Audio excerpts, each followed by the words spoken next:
Hello friends, இந்த வீடியோவில் என்ன பார்க்க போகிறோம்? இப்போ நான் முள்ளங்கி தான் பண்ணிக்கிட்டு இருக்கேன். முள்ளங்கியில் எல்லாம் சத்து இருக்குன்னு பார்க்கலாம். நார் சத்து, வைட்டமின், தாது இது எல்லாமே இதில் இருக்குது. இது செரிமானத்தை நமக்கு நல்ல செரிமானம் கிடைக்கும்.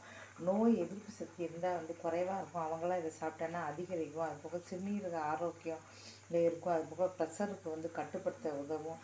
இப்படி நார்ச்சத்தை இருக்குது. மலச்சிக்கல் யாருக்கா இருந்ததுன்னா குறைச்சிக்கும். இது நோய் எதிர்ப்பு வைட்டமின் ஏ, வைட்டமின் சி இதில் நிறைய இருக்குது. இதனால் வெள்ளை ரத்த அணுக்கள் நமக்கு அதிகரிக்கும். நோய் எதிர்ப்பு சக்தி அதுவாக இருக்கும். சிறுநீரகத்தில் கல் ஏற்படாது இது சாப்பிடும்போது. அதே சமயம் கல் அதை கரைக்கவும் யூஸாக இருக்கும். அப்புறம் இதயத்துக்கு பார்த்தீங்கன்னா ரொம்ப ரொம்ப நல்லது.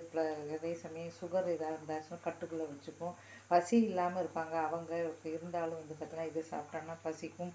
அப்புறம் பார்த்திங்கன்னா கல்லீரலை பாதுகாக்கும். இப்படி எல்லாமே இந்த காய்கறிகளில் நிறைய சத்துக்கள் இருக்குது. அது மட்டும் இல்லாமல் சில பேர் கீரையை தூர போட்டுருவாங்க. கண்டிப்பாக அப்படிலாம் பண்ணவே பண்ணாங்க. இதில் வைட்டமினும் தாதுவும் நிறைய இருக்குது. இந்த இலைகளும் பார்த்திங்கன்னா ரொம்ப ரொம்ப யூஸ்ஃபுல்லாக இருக்கும்.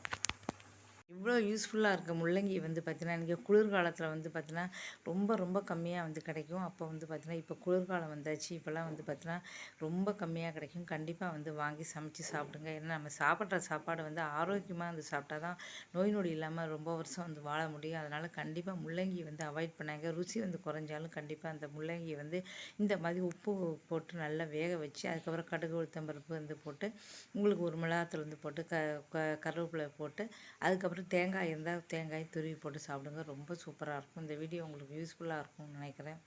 மறக்காமல் சேனலை சப்ஸ்கிரைப் பண்ணுங்கள். நன்றி, வணக்கம்.